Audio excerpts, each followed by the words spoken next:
Assalamualaikum warahmatullahi wabarakatuh.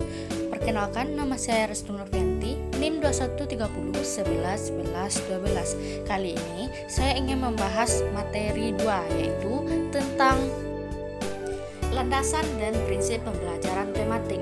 A. Ciri pembelajaran tematik. 1. Berpusat pada siswa.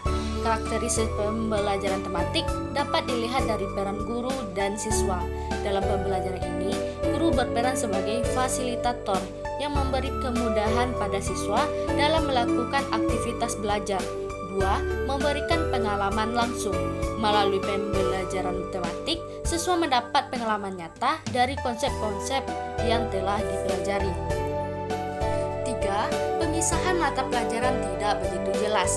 Dalam pembelajaran tematik, pemisahan antara mata pelajaran tidak begitu jelas. Hal ini dikarenakan pembelajaran tematik berfokus pada pembahasan tema-tema yang paling dekat dan berkaitan dengan kehidupan siswa. 4. Menyajikan konsep dari berbagai mata pelajaran. Karakteristik pembelajaran tematik juga dapat dilihat dari penyajian konsepnya, di mana konsep dari pembagian mata pelajaran disajikan dalam satu tema tertentu. 5. Bersifat fleksibel. Pembelajaran tematik bersifat fleksibel karena memungkinkan guru untuk mengaitkan bahan ajar dari satu mata pelajaran dengan lainnya. Yang keenam, hasil pembelajaran sesuai dengan minat dan kebutuhan siswa. Karakteristik pembelajaran tematik berikutnya adalah hasil pembelajaran yang sesuai dengan minat dan kebutuhan siswa. 7. Menggunakan prinsip belajar sambil bermain dan menyenangkan. Pembelajaran ini juga didasarkan pada konsep pembelajaran aktif, inovatif, kreatif, efektif, dan menyenangkan atau PAIGEM. Yang kedua adalah prinsip-prinsip pembelajaran tematik. 1. Terintegrasi dengan lingkungan atau bersifat kontekstual. Artinya, dalam sebuah format keterkaitan antara kemampuan peserta didik dalam menemukan masalah dengan memecahkan masalah nyata yang dihadapi dalam kehidupan sehari-hari. 2. Memiliki tema sebagai alat pemersatu beberapa mata pelajaran atau bahan kajian. 3. Menggunakan prinsip belajar sambil bermain dan menyenangkan atau joyful learning. 4. Pembelajaran memberikan pengalaman langsung yang bermakna bagi peserta didik.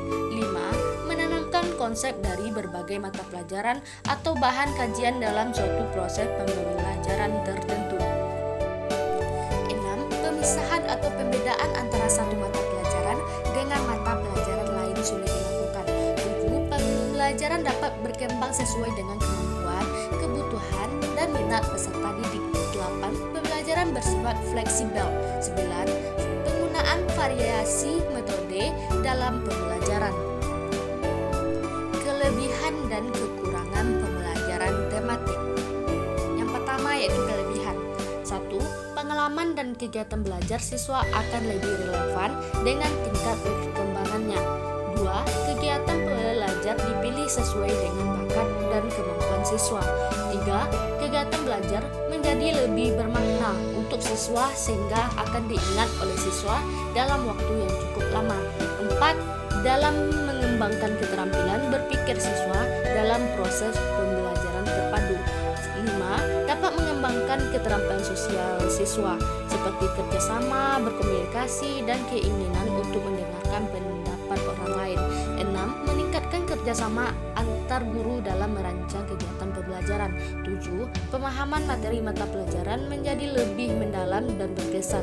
8. Meningkatkan semangat siswa dalam belajar. Yang kedua, kekurangan.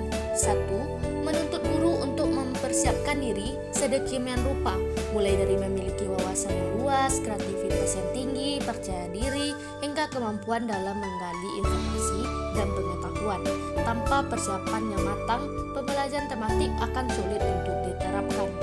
2. Pembelajaran tematik mengharapkan siswa untuk memiliki kreativitas dan kemampuan akademik agar keterampilan mereka dapat terbentuk saat pembelajaran dilakukan. 3. Menggunakan sarana dan sumber belajar yang bervariasi. 4. Menggunakan dasar kurikulum fleksibel. 5. Membutuhkan cara penilaian yang menyeluruh atau komprehensif. Implikasi pada pada siswa. 1. Siswa harus siap mengikuti kegiatan pembelajaran yang dalam pelaksanaannya memungkinkan bekerja baik secara individual, pasangan, kelompok kecil, dan klasikal. 2. Siswa harus siap mengikuti kegiatan pembelajaran yang bervariasi secara aktif, misalnya mengikuti diskusi kelompok, melakukan penelitian sederhana, dan pemecahan masalah. Landasan filosofis. Landasan filosofis dalam tematik sangat dipengaruhi oleh 3 aliran filsafat, yaitu yang pertama, aliran progresivisme, memandang proses pembelajaran perlu ditekankan pada pembelajaran kreativitas, pemberian sejumlah kegiatan, suasana yang alami atau natural, dan memperhatikan pengalaman siswa. 2.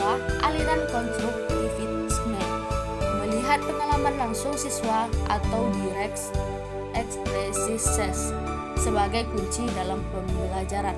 3. Aliran humanisme, melihat siswa dari segi keunikan atau kekhasannya, potensinya, dan motivasi yang dimilikinya.